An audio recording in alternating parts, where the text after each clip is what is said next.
Good morning, everyone, and thanks for being here with us for the 7th annual RELX SDG Inspiration Day.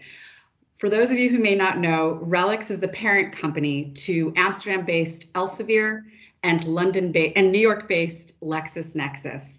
We provide science, technical, medical, and legal information. My name is Lily Kidder, and I'm delighted to introduce a very special group of distinguished guests with us today on behalf of our partnership with the United Nations Association New York. This partnership is a unique one in that it blends RELX's commitment to global science, health, and information analytics with UNA's expansive UN diplomatic community. As we are all aware, science is the process of pursuing answers, while diplomacy is the process for dialogue and cooperation between countries and citizens. One of the key priorities of this partnership is to explore the concept of health diplomacy and how it affects a nation's domestic and foreign policy across all levels of governance. The title of today's special lecture, inaugural lecture, is The Future of Global Health and the Role that Businesses Play in Advancing the SDGs with Science and Health Diplomacy. Moderating the panel today is my colleague from the UNA, Robin van Poyenbroek, Executive Director from the World Trade Center Association.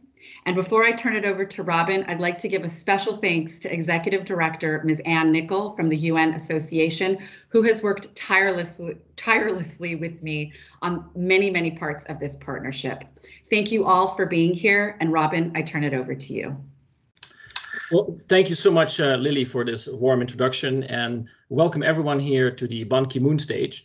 So I'm Robin van Poyenbroek, Executive Vice President of the United Nations Association of New York.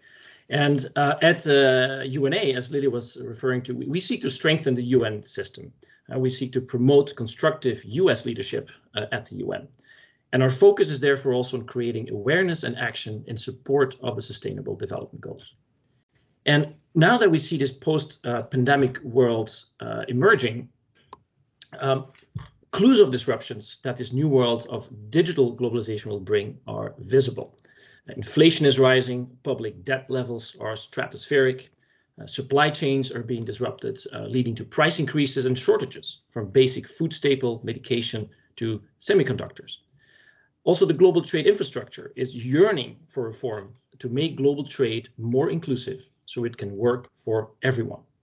And in the midst of this greatest health crisis in a generation, it is far from over yet. So there's no more pertinent topic to discuss at this SDG Inspiration Day than the role of business in addressing global health. And relevant goals today are Goal 3, that is good health and well-being, and Goal 17 on partnerships for the goals. So we will be discussing the relationship between business and global health, the role of business as a force for good, but also the importance of good health for economic resilience. We could not have wished for a more expert panel, and it is my pleasure to introduce our panelists today. I will briefly introduce each of the panelists, of our guests, and then give the floor to each for introductory remarks, after which we will start our discussion. So first, welcome to Oussama Malik, CEO of FOR, which is a next-generation targeted oncology biopharma. He is also the former Chief Innovation Officer and Strategy Officer at Pfizer, where he had instrumental roles driving innovation, including the development of new R&D models. Tremendous expertise on the health subject for sure, and coming from Pfizer, I am sure that he also will bring a lot of insights on the COVID-19 vaccine development. So again, welcome Oussama, and very much looking forward to your thoughts. Thank you. Welcome also Dimitri de Vreeze, Co-Chief Executive and Chief Operating Officer and a member of the Managing Board of Royal DSM. DSM is a purpose-led global science-based company in nutrition, health, and sustainable living. Dimitri, it's also good to see you again. This has been a while since we saw each other last in the Netherlands. And I will add that Dimitri, who is a great corporate leader, and also DSM have been staunch supporters for many years of the work of the United Nations and the United Nations Association. And that DSM was recognized already in 2010 with the UN Humanitarian Award for its work on global health and nutrition. So again, welcome, Dimitri. So good to have you with us as well for this important conversation. My pleasure. And last but not least, a warm welcome to Gabriela Cuevas Barron, co-chair of the UHC 2030 Committee, honorary president of the Inter-Parliamentary Union, and a member of parliament at the Mexican Congress.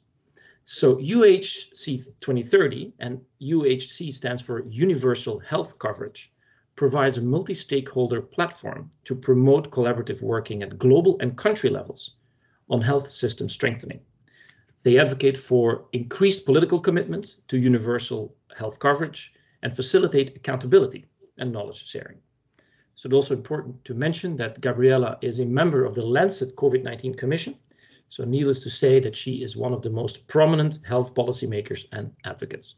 Again, welcome, Gabriela, and thank you for being here with us today. Now, I have already spoken too much, so let us get started. And Usama, let me turn it over to you for your introductory remarks. Robin, thank you for that great introduction, and it's a pleasure to be part of this illustrious panel. I'm honored to be here today. Quickly on myself, thanks again for the introduction. I've been in the healthcare industry for a little over 20 years. I've been in management consulting and investment roles and in operational roles. I started out as a management consultant in the industry. I took leadership roles at Pfizer, and I've worked with multiple biotechs in executive roles in the public market. Prior to healthcare, I've also spent a lot of time in technology and telecoms in the 90s.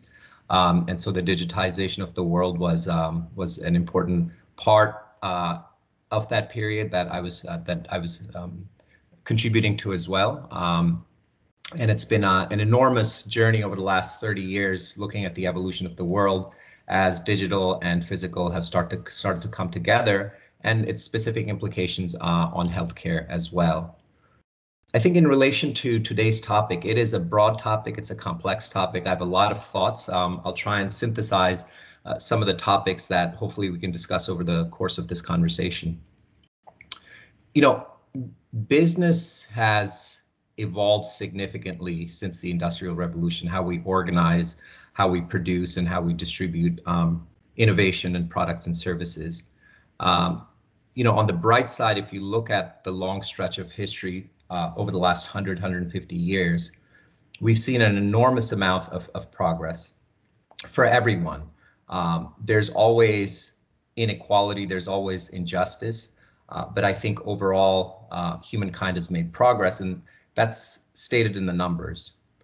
Life expectancy has grown by 2x over the last 150 years.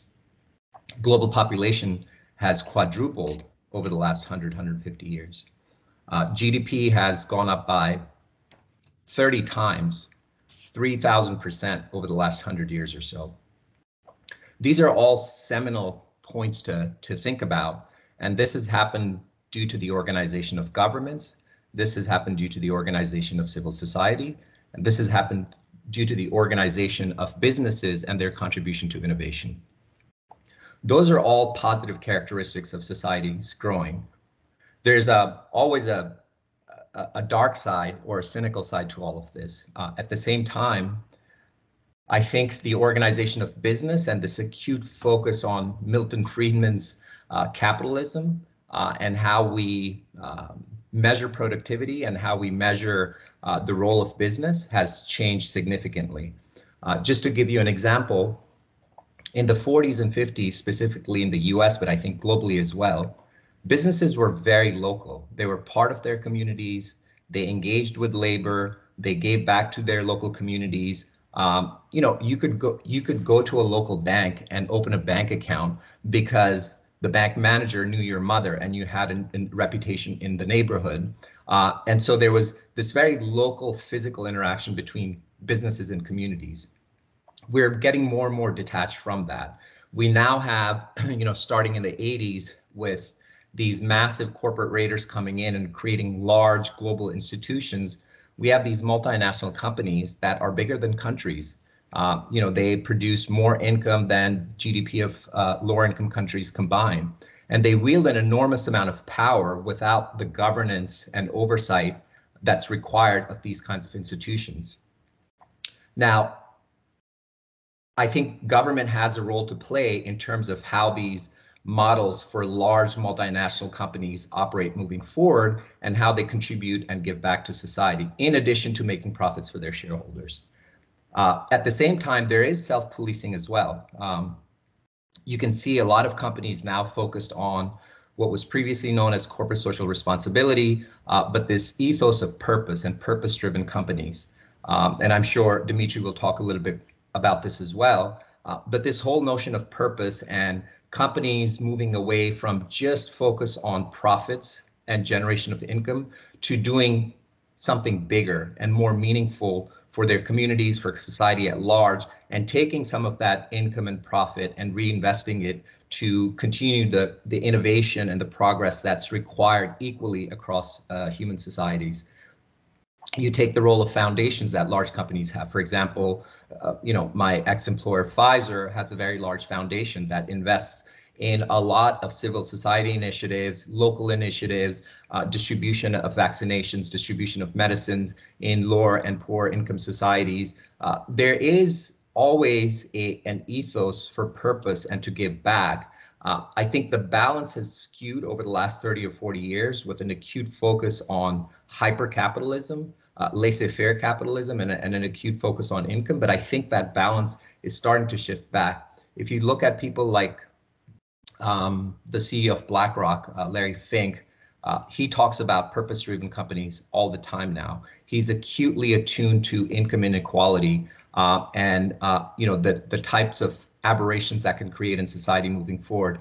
You talk about Ray Dalio, the CEO of Bridgewater, largest hedge fund in the world. He's acutely attuned into income inequality and the role and the purpose business has to play moving forward to ensure that justice and equality and purpose are also top of mind for these institutions. So there is some self-policing that's happening, and I think because of the positive impact of these conversations, other organizations are learning from it, but I don't think we're at the pace that we need to be at. Last thing I'll say in relation to healthcare specifically, I think the institutions and governance mechanisms that have been implemented over the last 40 or 50 years, and some of the new institutions have really catapulted the role of public health and disseminating quality and access across the globe. And I think the Millennium Development Goals, setting global standards and having goals, really, even if it's not at the pace that we would have liked it, has really impacted and shaped the view of what the role of society is. And so while we developed these goals decades ago, we're still talking about them, we're still working towards them, and we're aligning institutional incentives to make sure that we are making progress against these things. That's incredibly important, and I'm glad that we as a society came to that conclusion that we have to think ahead and we have to set goals that are common and allow societies to move forward. You take things like Gavi and the distribution of vaccines. These are public, private, civil society initiatives. You think of what the Clinton Foundation did or what Bill and Melinda Gates have done. They are aligning incentives between governments, between businesses, and between civil society to really tackle some of the toughest issues that exist in public health. You take Operation Warp Speed, which is really, a fascinating journey last year. The pace, the breakneck pace and speed with which we align our purpose and our incentives to create vaccines in 1 year. This is innovation at its best. Going from a virus that was spreading at breakneck speed to organizing scientists around the world to confer and come up with the best ideas, create the medicine, put it in tens of thousands of people around the world, generate data, and get enormous results. 90% plus efficacy is unheard of in vaccinations. We haven't had that before. Influenza vaccines are 50, 60% effective at best. And look at this. We've essentially solved at least the first set of strains for COVID. And that could not have happened without the government setting frameworks and aligning incentives, the private sector innovating at breakneck pace, and civil society helping distribute these innovations so that all of us can benefit from it. So, I think as we progress the conversation here today, we can talk about all of these elements, how businesses have changed, the role of business and how purpose drives business moving forward, and what kind of frameworks governments can continue to create to align the incentives, not just with business, but also civil society, which is an important actor in all of this. Yeah, I mean, very well said. I think it's where there's a will, there's a way. And the innovation that public-private partnerships have brought in this case are actually extraordinary. And I take away your points about changing demographics in combination with a redistribution of power and how that has led more companies than ever before to be purpose-driven, which takes me to Dimitri. When we talk about a focus of purpose, I think DSM has always been a pioneer actually in this purpose-driven leadership. And I believe, and correct me if I'm wrong, Dimitri, but DSM also stands for doing something meaningful, right? So I'll give the floor to you because I'm sure you have a lot of very interesting things to say about this notion also of purpose-driven leadership.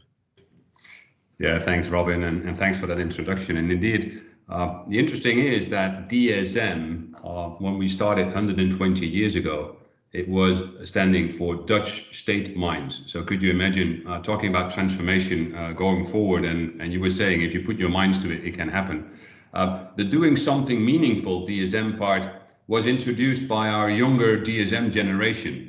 Basically said, hey, this is why we like to work for DSM, because we feel we are contributing to doing something meaningful. And that is exactly changing the mindset of many of us, not only in the company, but also outside, and certainly the next generation. Talking about the next generation, that is certainly not me.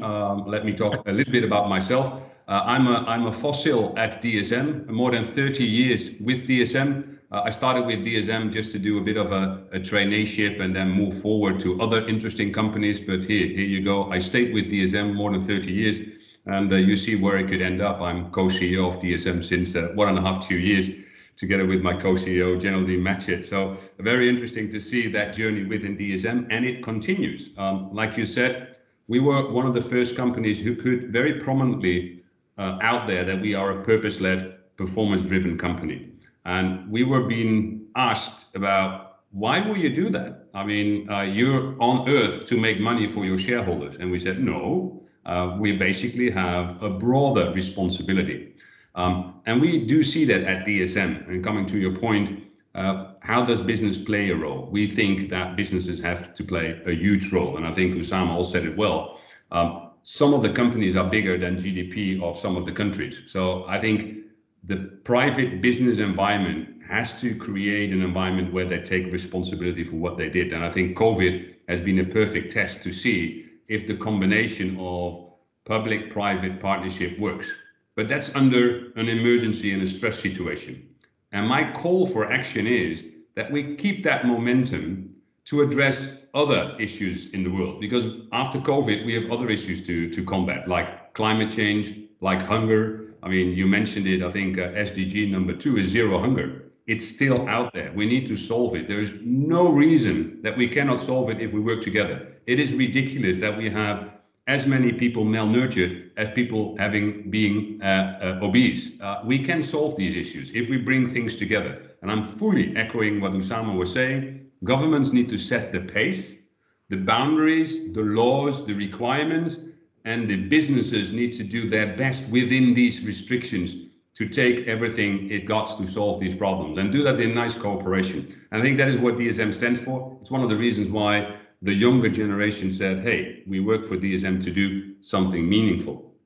Important is that it starts with the notice of capabilities. And I think many of our companies see that there are huge capabilities, vaccine development, but in our space, nutrition, create health for people and for planet. And if you have that capability, you also have a responsibility, not only to make money, but also to create a brighter life. And we feel that between now and maybe 5 or 10 years, companies will be viewed differently. Today, if we look at the annual reports of companies, which normally are 200 pages, the financial figures are being audited, fully audited and double audited. The planet and people figures, so your greenhouse gas emissions, your scope 1, how are you doing on child labor? What is the emissions on scope 3? What is your engagement survey? Those are maximum audited as being what they call reasonable assured. So already in the word, right? Reasonable assured. So if you think about people, planet, profit, the profit numbers are maximum assured. Could you imagine that we go out there as DSM and say, hey, all our numbers are reasonably assured, also for our profit and loss and our revenues? I think nobody will accept it. What the world does accept is that the greenhouse gas emissions, which we report, are maximum reasonably assured. I think the world will expect these companies to be as transparent that people, planet, and profit will be maximum assured for the future. And you see already audit firms preparing for that. And I think that is good news, because for us, we feel, and we call it holistic P&L, and holistic profit and loss, which encompasses people, planet, and profit contribution. And then you have a net contribution or you have a negative contribution. Could you imagine companies who have a fantastic score on people, a fantastic score on planet, but they make loss? That is not a sustainable company. That will not exist. However, if you have a company who made huge profits and is very good for their people, but they're destroying the planet, that's not a sustainable company either. The other example is very good for planet, making huge profit, but it's bad on their people. That is not sustainable either. So we feel that the real champions in the business are companies who think people, planet, profit, and score on all three. And that is moving towards a people, planet, holistic P&L. And the beauty is that within DSM, we're trying a bit the boundaries. We have, for instance, our remuneration is 50% finance related, 50% non-financial. Our shareholders initially said, well, why is that the case? It's because longer term, you need to think triple P, people, planet, profit, going forward. And I think that is something which we need to take in mind if we look at the responsibility of companies looking forward. Therefore, for us, the link to SDGs is almost as logic as you can see. The only thing is, what I'm strongly advocating for is that the strategy for the world, which is covered by the SDGs, is being pronounced and used a bit more prominently. In the Netherlands now, we are teaming up with the Dutch multinationals, AXO, Shell, Unilever. Well, Unilever is no longer a Dutch multinational, but anyway, we still try to influence them to report in our annual report how we contribute to the SDGs. And the beauty is that we're all on board. And within DSM, we're also trying to do that. It is in the sort of a learning phase, and we are progressing, but it makes huge sense. For us, it's SDG 2, zero hunger, SDG 3, good health, and SDG 13, climate action, because they fit in where we stand for as a strategy. To the point, how is responsible care, how is sustainability talked about? Usama was talking about it. It's normally corporate social responsibility. I dare to say that if there's a company who has a corporate social responsible care department, it means it's not being embedded in the company. It is a nice add-on or a requirement. It is not. I call them, these companies will be the dinosaurs of the future. Well, we already have no dinosaurs today, so we will certainly not have dinosaurs for the future. So the companies who do not adapt will be the dinosaurs of the future. So with DSM being there for 120 years, we try to avoid being a dinosaur of the future. And I think we're doing so far a nice job, but we're not there yet. We need to progress. And therefore, with all the complexity of the problems, Usama said it on the COVID, with the technology and the science level in the world, at companies, at universities, as governments, at startups, at venturing, if we bundle that together, there is no reason that we cannot improve rapidly on many of the SDGs being formulated. And that's my plea to everybody out there. Companies, take your responsibilities. Governments, set consistent frameworks so that the businesses can play in that sandbox. And if we do that well in a collaborative way, magic can happen. And COVID was a nice example that magic can happen. Dimitri, I could not agree more that that magic can happen, and I think it's also a notion you mentioned it, that as a company or as any organization, either you will be disrupted or you become the disruptor. And on sort of the people, planet, profit, what you were talking about, I had this conversation earlier with Professor Roberto Ribogon from MIT, and he has a very interesting thesis about measurement and how we measure things and how we end up measuring all the wrong things in the world. And then we make decisions based on bad information, where he would say that we measure the stock market on a per second, millisecond basis, but we don't measure anything to do with happiness. Even GDP numbers are a year delayed, but yet we make very important decisions on that information. So this sort of also takes me to the public-private partnership notion to you, Gabriela, when we talk about being purpose-driven and doing something meaningful. So that, of course, also translates very much in the role of government, and we'd love to hear from you and your role also as an elected official and the role of government as a policymaker in this conversation. So I'll hand it right over to you. Thank you very much. Indeed, the 2030 agenda is bringing us an ambitious and challenging set of commitments that we need to deliver, but we also need to put all the different pieces together. I mean, from one side, we have the United Nations and the different governments agreeing in this agenda.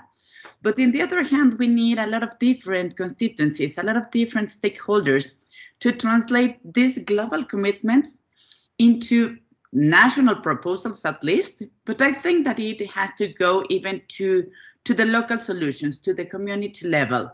And I think that's why politicians should be also part of this conversation, because yes, at the government level, there is the part of the, well, I must say the state level, because there's the side of the government who is developing a lot of policies, executing budget, a lot of things. But on the other hand, we have, for example, the parliamentarians. And I think that I have been a parliamentarian almost all my life, so I must bring parliamentarians to the table, because I think that at the end, our nature is to be people's representatives. And that includes businesses, that includes local communities, that includes the national policies. As parliamentarians, we have different responsibilities. One of them is the national legislation. Dimitri was talking about that. We need to set the rules. And those rules are made for certainty, for understanding how we can coincide at the public space with each other. Those are the rules, and we have to commit to those rules. That's why rule of law is important for business, but for peace, but for development, but for everything. There is another important task, which I think could be probably the most important one, even that sometimes as parliamentarians, we are not really aware of that. And that's budget. We are responsible of the most important public policy instrument at the national level.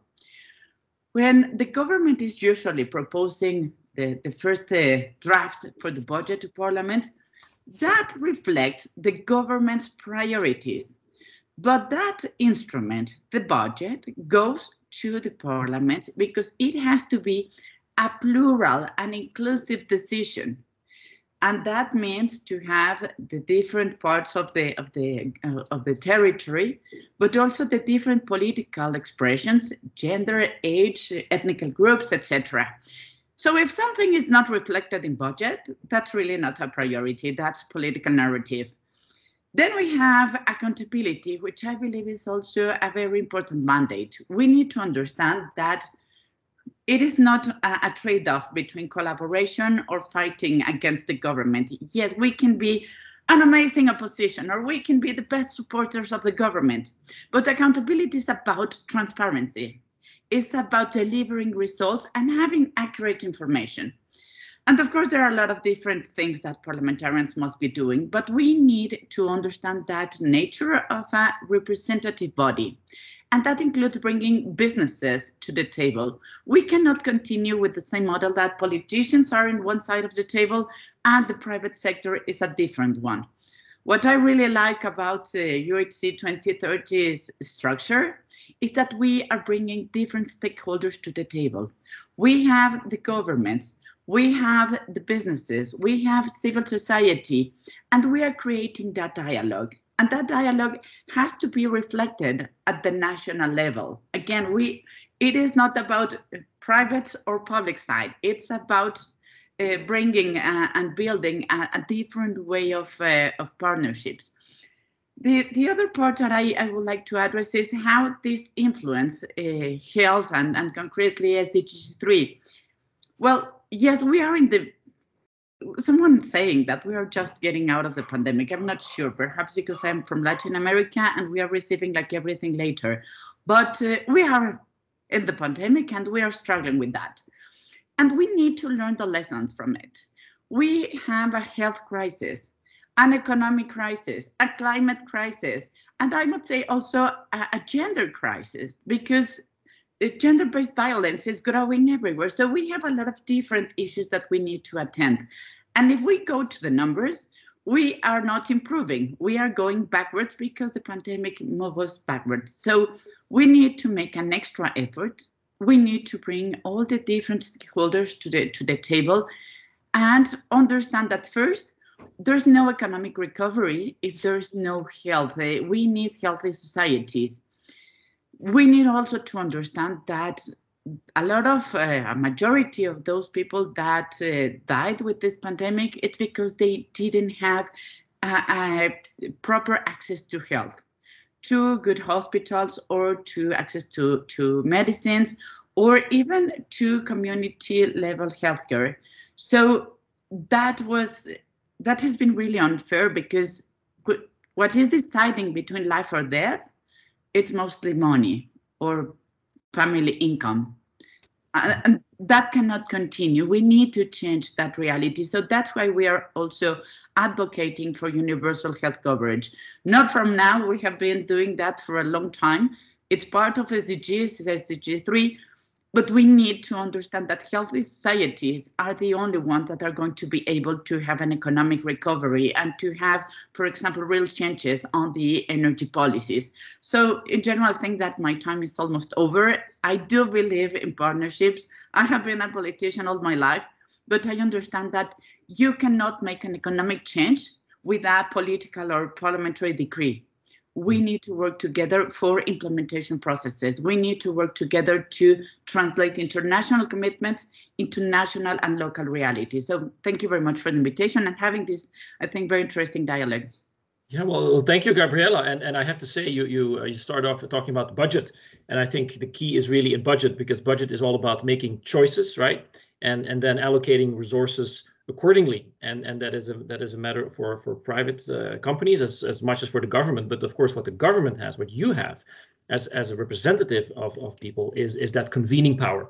I think as governments can convene, but it can also set, as Dimitri was alluding to, the sandbox, set out the regulations for everybody to play with. So you also mentioned accountability and transparency. So with that, I want to sort of take it to you, Dimitri, the relationship between business and public health. So what is that relationship? And especially also thinking about the accountability factor there. Do businesses have to be accountable for global health, for public health? Do they have a role to play there? Yeah, absolutely key question, and thanks for asking, because I really think that companies do have a responsibility. They cannot back off on that responsibility, and they cannot just take responsibility where it suits them. You cannot be selective on public health. You cannot say, okay, I'm only feeling responsible that part and not feeling responsible for the other part. You have a joint responsibility to play, and the only thing is, where can you contribute? So where you, and I'm coming back to my earlier statement, that there where you have a capability, you also have a responsibility. So for instance, if I come back to what we see at DSM on the health trends, we see 3 interesting trends happening today and maybe accelerated today. One is that the consumer is today more concerned about their health than ever before. Not only during COVID, but also post-COVID. We see, for instance, in Asia, that people remain worried about their immune system. So health is on top of mind. 65% of the people we have interviewed of a big sample basically say that one of their major concerns is their health. So therefore, I think businesses, together with governments, have a role to play. Secondly, we see that society at large, and I think Gabriela was looking at it from a budget perspective, we have an issue with healthcare costs. If it continues as is, it cannot be financed. So we need to change from solutions of people being ill to prevention. And there is a bit of a dilemma, because prevention itself remains a change of behavior. But the cost which you put into prevention basically are multiple times lower than if you go into solutions. So if you're in the hospital, then the costs are being multiplied with 10. If you have a healthy lifestyle and you can prevent becoming ill, that is something we should work on. And I think society, and I think Gabriela was talking about it, that sandbox, the requirements need to put in place. So society is also playing a role. Then the third one is the environmental bit. Sometimes on the health pace, we forget that. But with global population growth, food security is a key issue. And today, food supply is growing at the cost of the planet. It needs to be within the planet boundaries. Otherwise, we erode on the planet. So consumers, society, environment, issues do play a role, and companies do have a role to play together with the governments, but also with the consumers. We sometimes forget the consumers, like you and me are buying products. We should demand transparency on how healthy is this? Healthy for the people, health for the planet. So consumer, society, and environmental things need to come together, and therefore we feel that we have an important role to play.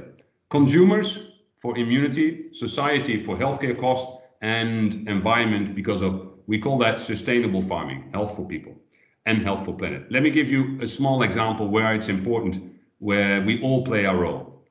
We at DSM, we have developed a fantastic additive to reduce methane at cows, etc. Well, forget about it. It's not a public advertisement campaign, but it'll show you a little bit the dynamics.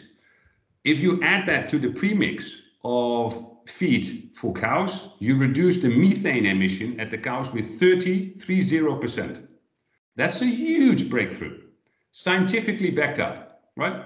The only thing is that someone needs to pay for it. So we went to the farmer and we said to the farmer, you have a problem because your cows are emitting methane. If you add our additive to it, you reduce with 30%. Then the farmer said, well, thank you very much, dear DSM, but I don't have a problem because the emission of methane is costing me nothing. And I'm pretty sure that the additive you want to sell me, it has a price. They say, yeah, that's true. So we said, okay, then we go to the governments. We said to the governments, you have an emission of methane problem, right? And we have a solution. And then the government said, oh, fantastic that you have this solution, but you need to agree that with the farmer and they need to pay for it. They say, yeah, but we've just been there. And they said, okay, oh, that's a problem. So we basically are today into a consortium where governments together with farmers and private business together say, hey, listen, if methane emissions is bad for the planet, it needs to have a price. It needs to have a cost. If it has a cost, you can accelerate innovation and adoption in the chain. And I think we've done that with CO2 pricing. In Europe, the carbon price today is 50 euros a ton. And that creates a huge innovation. And therefore, we do see innovation coming. So coming back to the point, do we have a role to play? Absolutely. But we also need the governments to set the boundaries on the society today is almost like a free cost waste interaction. You can throw away your carpets for zero. It is eroding the planet. It should have a huge price. If it has a price, innovation will start where we as private business have to play. And I was a bit pessimistic 5 years ago, but I see an enormous acceleration of that joint collaboration where we really can do breakthrough things, not only in sustainable farming, but also immunity improving healthcare solutions. Yeah, I think very, very well said, Dimitri, about the role of business here. So you did mention, of course, now this triangle, the partnership with the government. So I'll jump quickly back to you, Gabriela, on how as a policymaker, like in this scenario, what Dimitri, this example he was giving, how can you then impact global public health, because again, a lot of politics is still at the very local or national level at best. There is the more multilateral type of environment as well. But so how can you as a policymaker, as an elected official, how can you make the greatest impact in also, you know, doing your part from the public sector's view in making these changes happen? There are different levels of action. If we learn also the lessons at the multilateral level, there's a lot of things that we have to do. There's like I think a very strong agreement that we need to strengthen WHO. That's clear. If we see the first response of the countries with the pandemic, it was closing borders and people were going to the supermarket for toilet paper. So we need to change that dynamics and go back to collaboration, to more cooperation. It's about, I think, almost basic stuff like exchanging data, having reliable data, having joint procedures in terms of research and development. I think that, yes, the pharmaceutical industry and some governments had a very interesting cooperation, but it was not enough. I think that if we take a look to what's happening, for example, in Africa or some developing countries that are just starting to receive some vaccines, we are failing. At the end, we're failing because we are not acting as one single humanity. And that goes for climate change, that goes to zero hunger.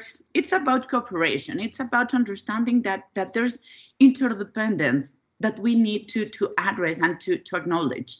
There's also the national and local level. We do have a kind of a roadmap with SDGs, and we have a comprehensive idea on what UHC, universal health coverage, must look like. But when it comes to the national level, you have to design a tailor-made solution. And that goes to how are we going to address health as a human right? In some countries, health is not recognized as a human right for all. And some countries were living immigrants or refugees or different ethnic groups aside of all health policies. So that cannot be repeated. So it's about human rights. It's about policy making. It's about recognizing all the different parts of a stronger health system that goes from the national level and highly specialized policies to the community-based health services. And of course, as Dimitri was pointing out, we need prevention. We need to understand that some of those causes are part of our food systems or are part of our agricultural system. So we need also to do that part. I think that the public sector, the government or the parliamentarians have a lot of things to do here because we need to set the rules. We need to decide the priorities that are going to be reflected in budget. We need to understand that health is a priority. Only to close, but if we don't do that, if we don't understand that UHC must be a priority, by year 2030, half of the world's population is going to be out of the health system. That is about 5 billion people without access to health. That cannot happen. If we imagine what could happen with 5 billion people outside of the health system, and for example, if we have another pandemic or something, that could be a disaster. So we need to change how are we seeing health, and that has to be translated to a real priority for governments and of course an inclusive policy with other stakeholders. Yeah, it's incredible if you look at the numbers. They're staggering. So we better hope that Dimitri is right, that magic can still happen. But I want to take this to you, Usama, because coming of your experience working in the sector, in the development, we've witnessed this huge role for the private sector in vaccine development, and it was, you're right, an incredible exercise there to at record speed come up with this vaccine.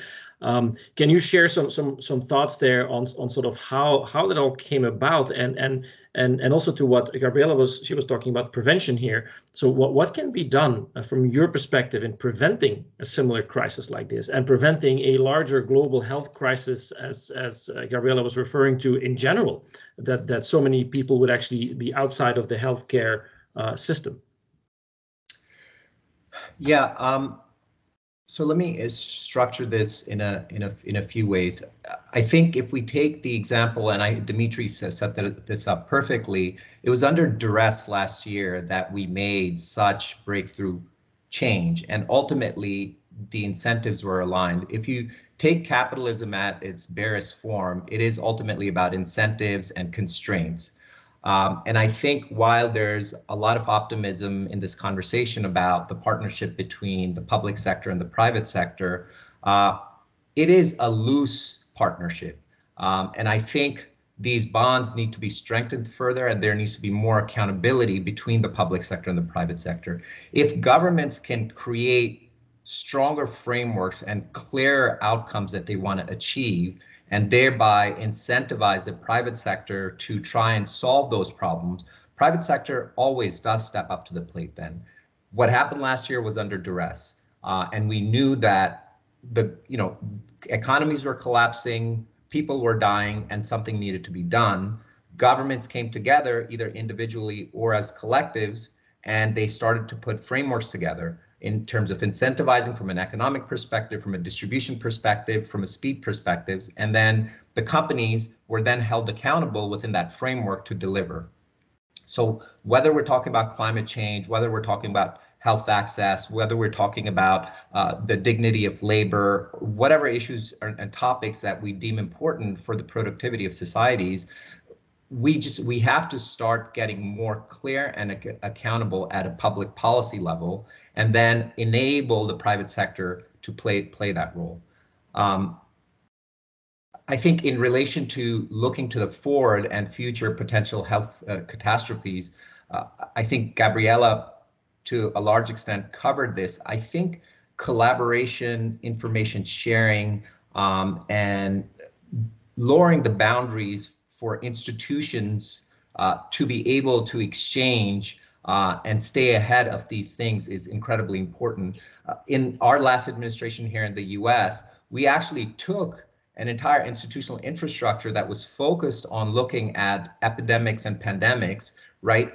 Forecasting, looking at it and trying to solve those problems, and we disintegrated that in entire institutional infrastructure. And so when COVID hit us, we were entirely unprepared. We were unprepared within the country, and we were unprepared to link and share with other countries. So when we think about future, again, pandemics, we have to create the institutional infrastructures, both at the public and the private sector level. And then there has to be an enormous amount of collaboration and information sharing that needs to happen. Data is everything today, and we're generating data, at a pace, at a breakneck pace that we've never seen. And each day that pace is quadruple the day before. But the ability to share and understand this data and then make decisions within institutional frameworks is incredibly important. We're not there today. I think it's a patchwork of local institutions. It's a patchwork of either private sector groups, civil society groups, or public groups that are incrementally looking at these things. But we really haven't come together as a collective, as a society or civilization, and said, again, what are the big things that we want to accomplish, and what are the risks that are ahead of us? How do we manage and incentivize the public sector, the private sector, and civil society to address the biggest goals that create productivity and happiness in society on the one hand, and what are the critical risks for every step that we take that will occur, and how do we manage those risks? And then create the institutional frameworks around those to share information and then make progress in those things. I know these are generalized statements and we can get into the specifics of it, but really I think from a framework perspective, that's how I would think about it. Yeah, no, and I think you're absolutely right, Osama. Like the data is critical. We just mentioned earlier about measuring, and the key to measuring in order to make decisions is have the right data. So this is extremely interesting. We do have like a few minutes left, unfortunately, but I have a question for each of you for like a 1 minute answer if you can. And Osama, I'll stay with you. It's really about maybe a more personal question, like how has the pandemic affected you personally? And so what was your experience also in relation to the work that you do, and sort of what do you think has permanently, if anything, changed because of the pandemic? Well, I actually had COVID last year. So not only was it the isolation of the pandemic, but actually having gone through the disease. Listen, I don't have anything magical to say here. I think it was an incredibly tough year for all of us. I think isolation, social distancing in its ultimate form, where you're disconnected from friends, family, and society, these are almost things that are antithetical to human nature. And it's caused, it creates a lot of anxiety within oneself. We're seeing rates of depression go up. We're seeing rates of productivity decline. We're seeing families fall apart. Relationships have been tough. Raising children at home, when they're schooling on Zoom, and you're a working mom or working father, and having to deal with that, it really, in many ways, showed and exposed how weak societies and communities can be when you're hit with such a catastrophic event. On the one hand. On the other hand, for every underbelly, there's a lot of optimism and opportunity. I think, for example, the role of digital really catapulted over the course of the last year. The fact that we're doing this conference that was, once done in person and we could have shaken hands, and we're doing it from the comfort of our homes. As a CEO now, how I thought about this 5 years ago is very different from how I think about it now. I think the integration of people's personal lives, their families, their livelihoods, and how they want to operate is much more front and center for me. To be able to think about that and have more empathy for how people want to work, and not impose sort of structural top-down rules in terms of how work should happen. Ultimately, we're trying to achieve outcomes, and if we can achieve them in the best way, in the happiest way, in the most productive ways that work for each one of us individually, I think that's a big leap. And you're seeing this in large institutions, from Goldman Sachs to JP Morgan to Pfizer, right? Everyone has shifted their thinking on what work means and how you can actually be productive. Yeah, I couldn't agree more that the work-life balance has definitely shifted, and people redefine their pursuit of happiness. So, Gabriela, same question: how is this pandemic really impacted you, and what do you think has permanently, if anything, shifted? I think a lot of issues are going to change in our lives, in our communities, in our countries, and perhaps at the international level. I had to change from a different job. I used to be president of the Interparliamentary Union, and I used to be a very active president. I was traveling a lot. I do believe in national implementation. So the only way to really dream about changing the world is how you convince governments, how you convince parliaments to do their part, regardless of their political circumstances or budgetary restrictions. You have to go after them and to tell them that they need to do their part to change the world. And with the pandemic, everything changed. Now we are like more isolated, but not only in terms of the confinement or restrictions personally, but also in terms of the way that we can communicate, we can interact with other different cultures, or even traveling seems part of that interaction, of getting to know each other in terms of how we can have empathy through a Zoom meeting, for example. That's very challenging. How we can build different understandings among people that are speaking different languages and are coming from different backgrounds. How do you bring all that plurality to a common ground? I think that was part of the challenges. And of course, I think that personally, I am Mexican. We love to be hugging each other. We are kissing people. We love our families. And even that my country didn't have a lot of restrictions, of course, the consequences were awful. We have lost a lot of people. We are not sure about the magnitude of the pandemic here. And I think that the lessons are still there. So the real challenge is going to be if we are going to be able to learn from the pandemic personally and as humanity, or if we are going back to business as usual and we lose a very important and perhaps tragic but opportunity at the end to improve our lives. Yeah, very well said. About let's see whether we go back to the old normal or we've learned a lesson here. So Dimitri, to you to end this great session here, like same question: what was the impact on you, and what, if anything, has permanently changed, you think?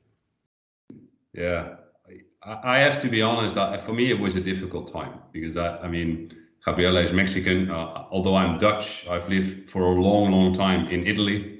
And the Italians, they communicate via hands and hugging and talking and making noise and disagreeing with them. So I tried it on Teams, but it doesn't work. It doesn't come across, right? Although I have to say, I think the whole community learned how to communicate via Teams, because if we would have done this a year ago, we wouldn't have this passionate interaction. So I think we also learned to adapt. So very, very, very good to see that we can have this intense conversation even via Teams. But I'm a strong promoter of connecting, get close, intensity, getting there. So I found it very difficult, but I try to adopt.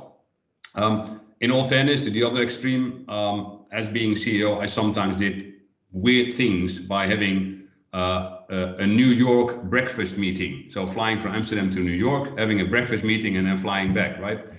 I think in today's world, if you look at that, is that, are you nuts? I mean, that's not going to happen. I mean, that's not going to work anymore. And I think rightfully so. And then last but not least, within our company, and we are a company who produces stuff, right? Bioscience, bio-based, fermentation, safety is absolutely key. We want to create a safe working place for all of our employees. We have added, after the COVID pandemic, the health part. Not that it was not important, but it was more important during the COVID, and it will remain important after COVID. We have what we call life-saving rules, and we're also going to create health-improving rules. And it has to do with hybrid working, that has to do with working off-site, off-screen, being safe and healthy going forward. And obviously you could expect that if you are in the health business, you need to take care of not only your partners and your consumers, but also your employees. So that has changed and will change quite a bit. But in all fairness, I'm happy that hopefully it opens up a little bit, because my biggest concern, if this continues, is that many of the companies will lose the soul of the company.